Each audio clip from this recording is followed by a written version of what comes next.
Gamers, the first Descendant devs are cooking. They just dropped a dev commentary video this morning, and I wanted to cover it all because there's some huge stuff that they talked about that might interest you in returning to the game, starting the game up, or patiently waiting like I am for that new jiggle feature. That's right, we heard that they're going to add the jiggle wiggle feature. We don't know for sure, but I want to go over some really good topics here in the beginning. I'm going to break the whole video down, but let's first start about drops. Drops are a big problem in the game, right? If you don't get it first try, you're going to start yelling and give the game a bad review. We've seen that before. Pretty much they're talking about right here that they're showing this image, and when you select the focus drop you want, you're going to be completing a mission, and when you fill the bar up to 100%, it's going to guarantee you that drop rate. So it's like showing you a little bit of love. I don't know like how rare it's going to be with certain items. Like, are you going to be able to get a secret garden nanotube? They didn't really implement that, but it gives you a target farm the way you would like.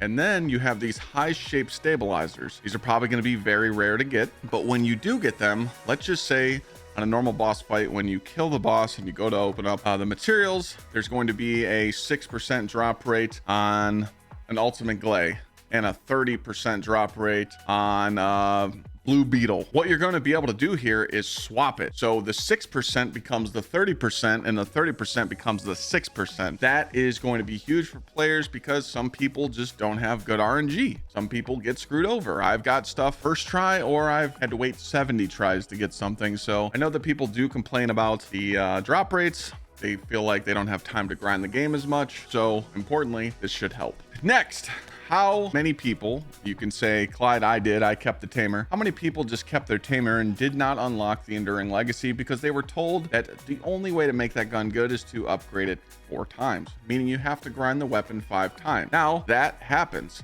People just don't want to put in that kind of work to grind all those weapons out, wait on the cook timers, and then reset it and catalyze it. And we get that. So how I'm reading this right, I'm going to read this out as they say that they're removing the ultimate penalty for these weapons. So I don't really know how this is going to work, but I'm kind of just going to summarize what they said. You needed to buff unique effects of the weapons, like a thunder cage. You use it at level 0 to level 4, and they're saying right here that you have to get it to unique level 4, so that you can use its fully potential. They're saying now that you can use the unique effect at level 0. I don't know what this means really. I'm gonna try and replay this part right here again. They're saying they balanced it so that you can use the unique effect at level 0 to enhance unique effects up to level 4 a little. So it's like, I don't know if they're taking the grind out of it, but it will make unique weapons more accessible for players. We're just gonna have to compare what a base level weapon at level 0 looks like the maxed out, because they really didn't show any screenshots or anything to kind of explain this, but sounds good for players to try different builds, try different weapons, and it doesn't take you a full week to get the weapon done, you know. Next up is the doggo. Yes, that's right. They're trying to work on stuff so you can interact with them, do handshakes, obviously tricks, and there's going to be full customization called the fellow. But I do want to point out something huge that they said for item farming. Dog is going to help you pretty much target farm. They're going to explain it right here. They're going to farm items for you. If you're moving too fast, they said they might not be able to grab all the items. So if you're speed running through stuff, they might not be able to help you pick stuff up, but it could help with like gold and other stuff that we do miss out on. And one of the most important things is to automatically dismantle items for you depending on how you have your filter set. So if your filter is set to delete certain things and the dog picks it up, it sounds like it's going to delete stuff for you. And oh my God, that's just going to be amazing. So we don't have to keep looking at our inventory and going in and scrapping everything, something we've asked for a very long time. Another cool thing that they showed with the dog is that you're going to be able to change their fits. You know, you could put helmets on them, berets, jackets. That's Cujo right there with the beret on. You know, you could change the colors. Maybe we'll have different breeds down the road, but having more customization, especially how they're adding stuff to the Descendants, but also to the dog, is definitely going to be cool because we've been missing that a lot. By the way, there also is a Christmas skin. So yeah, Santa's on the back, ready to go. So I was wondering in the trailer who this other Sharon was, and it's pretty much Sharon's nemesis. It's going to be part of her story.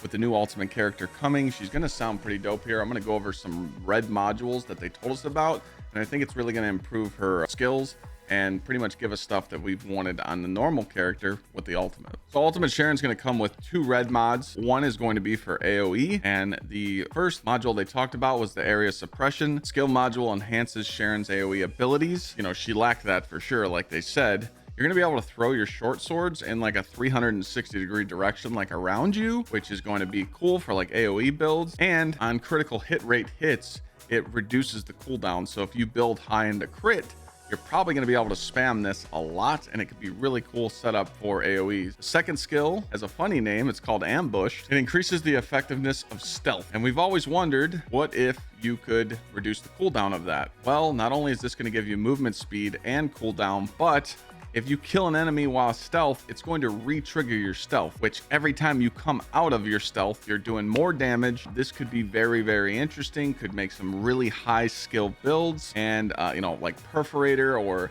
you know, something that with like a really high burst shots could be really cool with her. So I'm definitely excited for that. So they're going to show us footage right here of the new Descendant coming in December. Keelan, as you see here, he spreads toxic, but he also does like a dash. When he dashes through players, it's gonna kill them. It's gonna build up his abilities more. I guess they said when you use abilities, you don't use MP. It's an onslaught skill. That's how they described it. Charges forward and deals damage to enemies, and it can also affect nearby enemies as well, but mainly if they're in front of them. But it can also like do AoE around other characters, and it's good for movement tech, and you can use all your abilities while you're in the air. They point out right here that it inflicts decay, so kind of when you build that meter up on one enemy, it'll spread to another. But they probably don't want to go down the route of kind of copying Reyna, so it's probably going to have its own like kind of niche. And also, the higher your meter is, the more damage your skills will do, so kind of like Kyle in a way. Now, they didn't show us any abilities of the other character, Gsxrclyde, but again,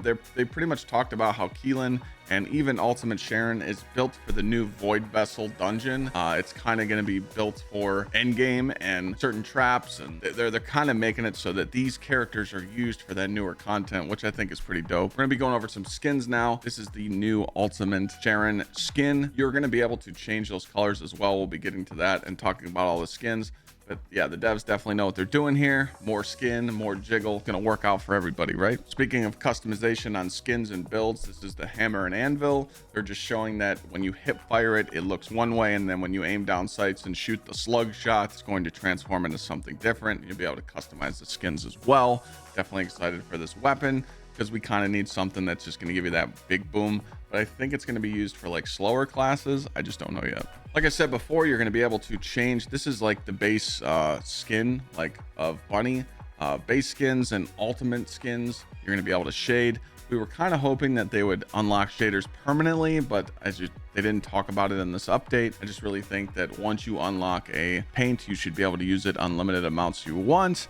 I know the community wants that because they love customization, but the fact that you can change default skins now however you want is pretty dope. There's going to be a Valby evolving skin. This is tier 1, tier 2, and tier 3. I think it goes middle, right, left. I don't really see much of a change here. I know Bunny got the first one. Bunny's suit definitely looked dope. They made the requirements lower to unlock this, so if you're a collector or you want a unique suit for Valby, it'll be available. Easy unlock, easy challenges, and you'll have 3 different variants. All right, now we get to the juicy stuff, the new skins. I don't even know what to say here, but I just see the middle. I see Haley with just a Doom mommy fishnet set, and it's just, yep, I'm already swiping. The male sets doesn't really look good, but this is Sharon, Bunny, Viessa, and Haley. I really don't understand the third one for Viessa because I felt like we already had a skin like that, but Bunny and the cop suit, and then we got Sharon chilling on the left with the cop suit, looking dope. I think it's funny how the devs say Haley's skin will be talked about the most because they love fishnets. So for the male suits, we have Kyle, Jaber, and Essimo. Kind of looks alright. I mean, I like the Kyle suit. Jaber is decent. Essimo's rock face. I don't know, but I think the Kyle suit could definitely be dope with some certain colors on it, like red and black. I'm all for it. They're also going to be adding some common Descendant skins. 2 on the left are from a new boss that I'm going to get ready to talk about. And then we got the jumpsuit on the right, which is dope. I can just hide my camera here for a minute, show you on the right hand side. Jumpsuit and the white coat kind of looks dope. No pants, I'll take it. Also, they talked about how if you buy a certain skin on one character, it's going to be able to be used on all characters, not just one, or unlock them. Hopefully the unlocked ones are the same way too, because you know, that was pretty annoying. We also have some Christmas skins coming. That's right, and I think they said that there's one skin that they did not show, so they're probably saving that for a juicer. But this is Haley, Valby, and Bunny. Again, you know they're just going to kill it with these skins. I mean, that's what people like, all the cosmetics. So any theme that they could possibly come up with to make skins, they're going to. So you kind of just got to pick one and find out what the best look is for the week and then move on to the next one. They're also going to be doing like a Lunar New Year skin as well. They said this was not the finished product. They're just showing you the artwork. They said that they also want to have different Asian style warrior authentic suits as well. So they pretty much addressed the community and said, hey, we know that it's not perfect, but we're going to be making more, and I think that's cool. They're doing it for the Lunar New Year, and I think the skins will come out pretty well. Here's a huge thing about skins. A lot of people wanted the ultimate skins for the ultimate characters that they unlocked sold separately. Well, the devs have done that, so if you unlock the ultimate character, you'll be able to get these unique ultimate skins. I love mine for Freyna. You know, the fishnets was sick. Balby's got the red suit. Definitely stood out a lot to me, but now there'll be options for you to get these skins sold separately, because you know those packages were kind of a pain in the ass to just get, and obviously they were expensive. Other improvements, they're going to be talking about how they realized that people would do boss fights and not have the recommended mods put on. Like the devs literally said, surprisingly, a lot of players don't use the equip mods, and they were also going to pull up like a little guide video maybe to show people like how to fight the boss. So you know, pubs are a lot better. That'll be, you know, help, because a lot of people just load up boss fights and expect the boss to just fall over. Also, dungeon matchmaking. Let's say you have a selected amorphous material and you're going for a Blue Beetle blueprint, but you're sick of doing the same dungeon. Once you select the rewards you're going for, it's going to randomly matchmake you into dungeons with other players, but you'll still get your reward. You're not doing the same dungeon over and over, because I've done the same dungeon about 40-50 times, and yeah, it gets boring. Next up is the Endgame. What's going to be coming in season 2? We're going to be going over some of the new boss battles, the mega dungeon that they talked about, and pretty much just giving you an insight of Endgame on what's coming. So this is the Void Abyss. This is the intercept battles. So the Colossus is going to have mutations. Instead of a frenzy state, they're going to pretty much pull back parts that they were missing, change into different different characters, and have enhanced abilities. It's like they're you got to interrupt their transformation mode or they'll get stronger, which is dope. They did point out that there's not like group mechanics, so they made it seem like you'll be able to do this by yourself, but they pretty much said you'll have to change your builds depending on what you're facing, like whatever boss it's transforming into. You'll have to use different builds and different attributes, different weaknesses. I think it's cool. It's like a boss revamp, so obviously the two bosses on the screen we've seen before, but they're making them evolve and making it to where they're just kind of revamping them and maybe making them stronger than they used to be. You're also going to get Colossus themed gear with that. That's right. So this is going to be like a Colossus themed skin. One on the left, ugly. The one on the right, dope. Gives me like some old Halo vibes, you know, some Warframe stuff in there. But again, it's just cool that they're adding cosmetics and loot to doing those fights. And I can't wait to fight these new bosses.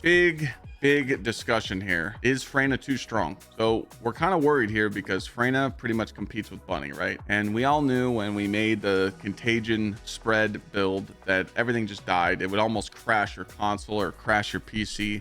And it was insane. But the devs said that they ran Freyna in the newer content and she was just dominating and the other characters couldn't keep up, but they were too worried about nerfing her. So they asked the community in the Q&A Discord, and the community did not like the change one bit. So there was discussions about her balancing at the time of this video being filmed, but later reviewing more deeply in the community feedback, the development team decided not to nerf Freyna. Remember, they've never nerfed anything. There will be no immediate adjustments to Freyna. The rebalance and rework of other Descendants take priority first. The goal is to balance Freyna's power through content adjustments. Once the balance of all the Descendants are improved, they'll revisit the overpowered Descendants. Pretty much her, I mean, we all know that contagion just spreads way too much. Once poison afflicts one enemy, it bounces to the other. I mean, the 400% dungeons were a joke with that. It's cool that they addressed it, but just wanted to let you guys know about that as well. So now let's talk about the dungeon, the mega dungeon that everyone was wondering. What's their pinnacle end game? Void Erosion Control is going to launch in January, and it's going to be a 4-player stage kind of end game with puzzles and bosses, and there's going to be 30 stages to this. That's absolutely insane. Like, I wonder how long one clear is going to take. but they're saying you're going to need builds, you're going to need teamwork. Don't know how many less players you could do this with. Hopefully it's soloable. Probably not though. You'd have to be a gamer to do that, but there's probably going to be like a really hard boss at the end. I'm trying to read what they're saying here. I don't really know if like you can fail it and have to restart, but they're going to introduce the total of 30 stages on the content. They said they're going to do some stage testing, but they want to aim for 30. The better you do, the better the rewards. And to unlock the new endgame weapon cores, to add weapon cores to your weapons to make them stronger, you will need to do this activity, which makes sense. They want you to do the new activities to unlock the cool new stuff. So the way that I listen to the weapon core is that you do the new activity to unlock these materials, and then you're going to be able to put cores into your weapons. You can do up to 5. So somehow they're going to make our weapons even stronger. I don't think these are going to be huge buffs, because that would just be insane. Like if you could just add 50% crit damage, I think it's going to be something small, but like you're going to be able to add more fire attack or more AoE or, you know, more crit, but adding 5 at once could just absolutely break the game. I think that this is going to be good for, like, let's say you use one of your favorite weapons is Python, right? You like Python, or you only use it on your Glay and you want to start using it for other characters now because you're like, hey, a new character's coming out and he has poison abilities. So maybe if you put 5 cores on the Python and make it do crazy amounts of damage, it could feel like a Thunder Cage. So diversity is definitely there, and I'm excited for that. All right, and I know I've been yapping a lot, but I wanted to go over everything. Lastly, this is kind of like their roadmap for December and January and February. So we're in December, we're getting the Void Vessel in the main story. You're gonna get the Void Inner Core boss. You're gonna get the Hammer and Anvil 3-tier weapon, target rewards, season 2 battle pass, and shop item improvements, weapon rebalance, Descendant rebalance in December, and it says ultimate reactor 3 to 5 enhancement. Maybe we're able to put more slots on the reactor. And then the second one, I don't understand. It says ultimate reactor optimization condition improvement. I feel like we need to just be able to re-roll the perks on the reactor. That'd be great. You're gonna get infiltration, random matchmaking, outpost second improvements, hard special operations, shape stabilizers. You're gonna get the Pup Fellow, Keelan, ultimate Sharon and Sharon story, customization improvements, the Christmas theme skins, also new skins. And then we're going to come over here to January. We're going to get an Esrea, Void Inner Core, Void Erosion Control, which is the dungeon. You're going to get the weapon cores. You're also going to get the Lunar New Year skins. And then the 3 things in February: Hot Spring theme skins, Valentine's Day skins, and more. This is nuts. I know there's a lot to talk about. I had no idea that they were going to drop this dev commentary, but I kind of just wanted to break everything down. Sometimes people like seeing it kind of explained. If I missed any little small details, I apologize. There's a lot of stuff to go over, obviously, when the update comes out in December, but we'll be ready, and can't wait to see this launch and see all the new stuff to grind. And God, my wallet's going to hate me. Yep. Swipe the card, ladies and gentlemen. Perfect Christmas gift. See you guys next time.